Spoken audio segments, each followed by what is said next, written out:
जो लोग रोज कमाते हैं थोड़ा थोड़ा, ज्यादा नहीं, थोड़ा थोड़ा से ज्यादा होगा, एकदम से नहीं, कोई भी काम एकदम से नहीं, थोड़ा थोड़ा कमाओ। और जब थोड़ा थोड़ा आप रोज कमाओगे तो आप बहुत धनवान हो जाओगे। कोशिश करो कि एक भी दिन ऐसा ना जाए जिस दिन आप कुछ करें ना और कमाए ना। कुछ कमाओ रोज, धन भी रोज कमाओ और धर्म भी रोज कमाओ, पुण्य भी रोज कमाओ। थोड़ा थोड़ा पुण्य करो, इससे क्या होगा?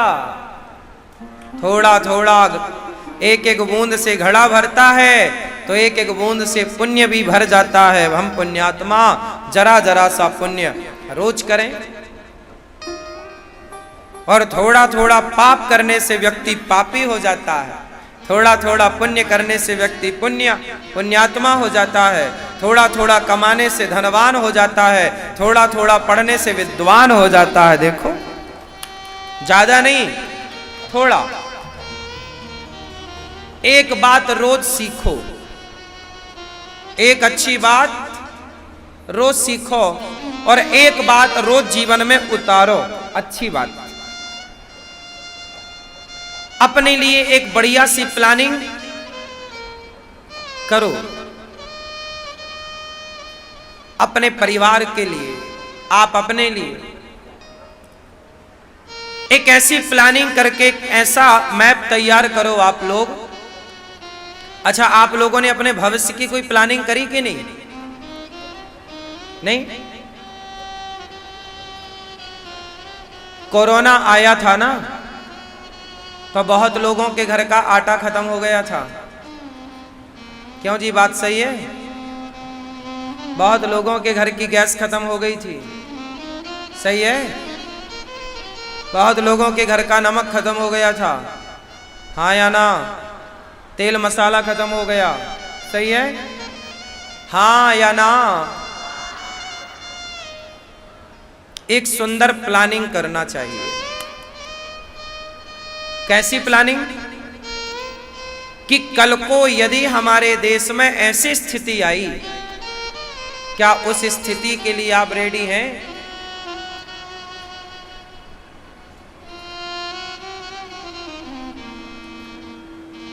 आपके घर में आज कमाने वाला है और भगवान ना करे, कई बार ऐसा होता है बहुत लोगों के घर में कि जो कमाने वाला होता है उसी की मृत्यु हो जाती है। ऐसा होता है कई जगह, हाँ या ना? तो जब कमाने वाला ही चला गया तो परिवार बिल्कुल बिखर गया, फुटपाथ पे आने की स्थिति, हाँ या ना? इसलिए मैं आप सबसे छोटी सी आपके भले के लिए एक बात कहूं, जब समय अच्छा हो, कमाई अच्छी हो, सब बढ़िया हो, तो अपने परिवार के लिए एक अच्छी प्लानिंग कर लो भविष्य की। एक बढ़िया सा घर बनवा लो,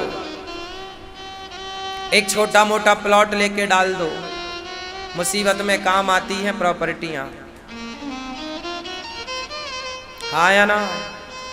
एक आध खेत लेके डाल लो, काम आती हैं चीजें भविष्य में। कल को कमाने वाला चला गया और बच्चे दो हैं, अब पढ़ाना लिखाना कैसे, कौन देगा पैसा? 3-3 हजार रुपए तो फीस होती है स्कूलों की, 4-4 हजार रुपए फीस होती है। और कुछ लोग तो घर भी नहीं बना पाते और कमाने वाले की चली मृत्यु हो गई, अब किराए के घर में और 2 बच्चे हैं, अब वो अकेली महिला। सुनो, समय अच्छा होगा तो सारे लोग सपोर्ट करेंगे, समय बिगड़ेगा तो कोई ना पूछने आएगा कि तुम्हारे घर में दीपक जल रहा है या नहीं, चूल्हा जल रहा है कि नहीं। समय रहते जो समय का, पैसे का सदुपयोग करता हो वो समझदार है, और जो समय रहते पैसे का और समय का दुरुपयोग करे उससे बड़ा मूर्ख कोई नहीं, हाँ या ना? क्या कहते हैं आप लोग?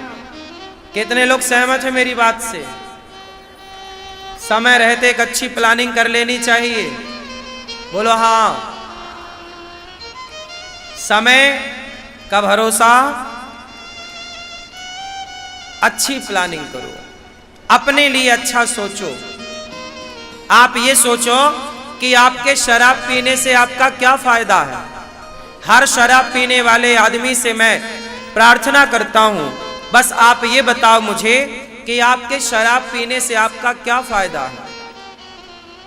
आपके गांजा पीने से आपका और आपके बच्चों का क्या फायदा है। चरस अफीम का सेवन करने से आपका और आपके बच्चों का, परिवार का क्या फायदा है। क्यों अपने परिवार को, अपने बच्चों को अंधकार में डालते हो? क्यों अपने भविष्य को अंधकार में डालते हो? क्यों अपने पांव में कुल्हाड़ी मारते हो? एक बेस्ट प्लानिंग हो। गरीबी बहुत बड़ा मुद्दा नहीं है। एक अच्छी प्लानिंग ना करने से आप सदा गरीब रह जाते हैं। आप एक अच्छी प्लानिंग कर लेंगे अपने भविष्य के लिए तो आप गरीबी से बिल्कुल जल्दी उबर जाएंगे। गरीबी से जो उबरता है वो गरीबों की भी कदर करता है। मैं चाहता हूं कि हमारे देश में गरीबी से हम सब उबर जाएं, लेकिन उसके लिए ना तुम्हें सजग होना पड़ेगा।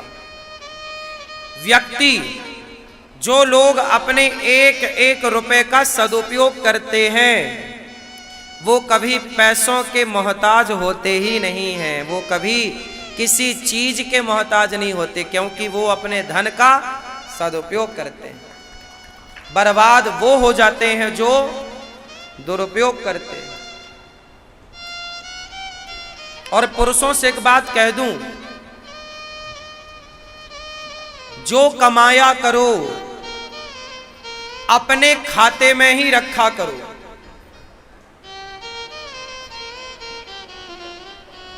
ना तो भाई को देने की जरूरत है, ना परिवार में किसी और को, क्योंकि दुनिया लेने के लिए तो दोनों हाथ फैलाए खड़ी है। और जब आप ही अपनी संपत्ति मांगोगे तो लोग ठेंगा दिखा देंगे आपको। ये रहा, क्या दिया तूने, चल निकल जाए यहां से। ये सच्चाई है, आप मानो मत मानो। तुम कितना भी अपने भाई के लिए कर लो, करना चाहिए, अच्छा है, परंतु जो आप कमाते हो महीने का 1000, 10,000, लाख, 2 लाख अपने पास रखो। कल को आपको जरूरत पड़ गई तो कोई ना देगा, जबकि कमाई आपकी है। एक महिला की मैं हिस्ट्री सुना।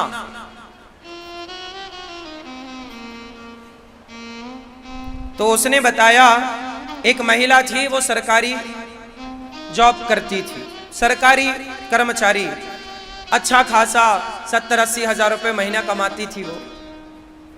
उसको लगा कि मेरा परिवार तो अच्छा है, मेरा भाई अच्छा, मेरी बहन अच्छी, मेरी माँ, मेरा बाप, सब अच्छा, ठीक भी है।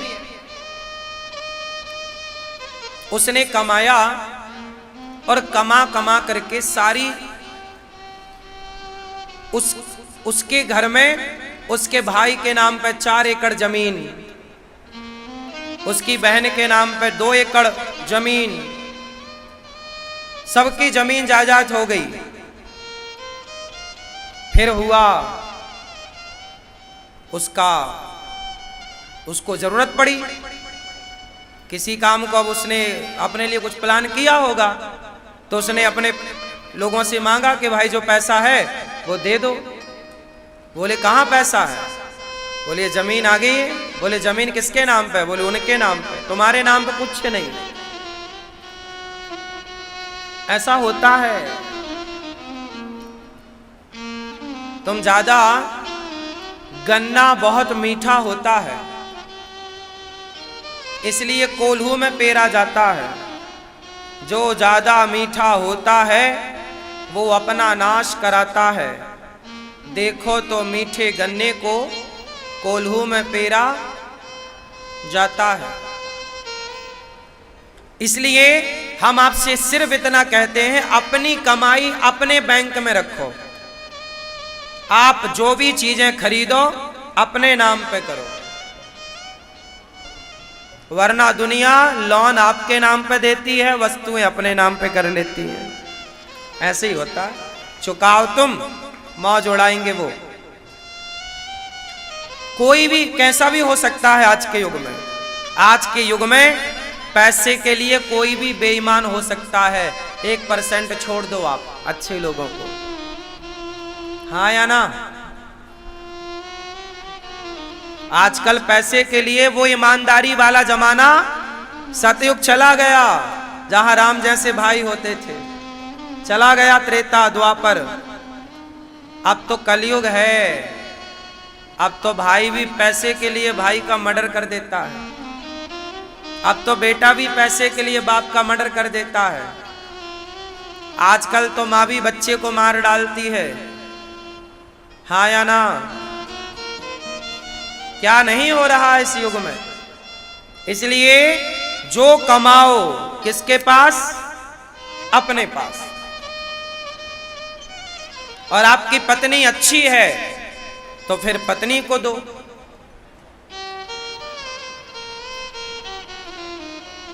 कुछ पत्नियां बहुत अच्छी होती हैं, जहां पुरुष सारा कमा कमा के पत्नियों को देता है और वो उसे सुरक्षित रखती हैं, फिजूल खर्चा नहीं करती। पर कुछ पत्नियां होती हैं कि पैसा आया तो थोड़ा मायके की तरफ सप्लाई कर देती हैं। हमारा भाई गरीब है, हमारे यहाँ बाप के यहाँ ये, तो पति को पता चला कि ये तो बंटाढार कर देगी, तो फिर वो अपनी पत्नी को देना बंद कर देता है। इसलिए पत्नियों को भी चाहिए कि अपने पति के विश्वास को ना तोड़ें। देखो, रिश्ता भाई भाई का और हिसाब पाई पाई का। रिश्ता भाई भाई का और हिसाब, जिसका हिसाब किताब सही है वो सदा सुखी है, और जिसका हिसाब किताब, सारा झगड़ा हिसाब किताब पर होता है आखिरी में। बोलो हाँ। इसलिए पहले से हिसाब किताब ठीक करके चलो। बात किस किस के समझ में आ गई? तो बात हमने सही कही या गलत कही? क्यों सही है? क्यों टोपी वाले भैया, सही है कि नहीं? ऐसे में कितने भाइयों को जानता हूं कि छोटा भाई कमा कमा के सारा बड़े भाई को देता रहा, ये सोच के कि ये हमारे बाप के तुल्य है, और वो सारा पैसा भाई का कमाया भी रखा, बाप की संपत्ति अपने नाम पे करा दिया और भाइयों को दिखा दिया बाबा जी का ठुल्लू। अब वो भाई बेचारे परेशान हैं। सारे भाई ऐसे नहीं हैं, पर बहुत ऐसे हैं। इसलिए समझदारी यही है, ज्यादा परिवार में सबके साथ अच्छा व्यवहार करो, सबकी मदद करो, हेल्प सबकी करो। जरूरत पड़ने पर भाई को जरूरत है 50,000 की, दो। भाई को हॉस्पिटल में दवाई की जरूरत है, बीमार पड़ा है, करो। पर संपत्ति ही क्यों देना है उसे? जरूरत पड़ने पर हेल्प तो करनी चाहिए। अपने नहीं करेंगे तो कौन करेगा? करो। आप सबकी करो हेल्प, पर यह देख लेना कि आपकी कौन करता है।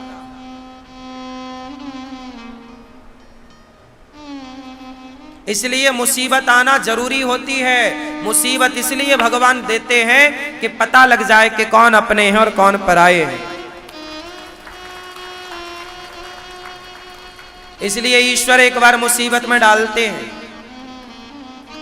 पता लग जाएगा कि कौन भागने वाले हैं और कौन ठहरने वाले हैं।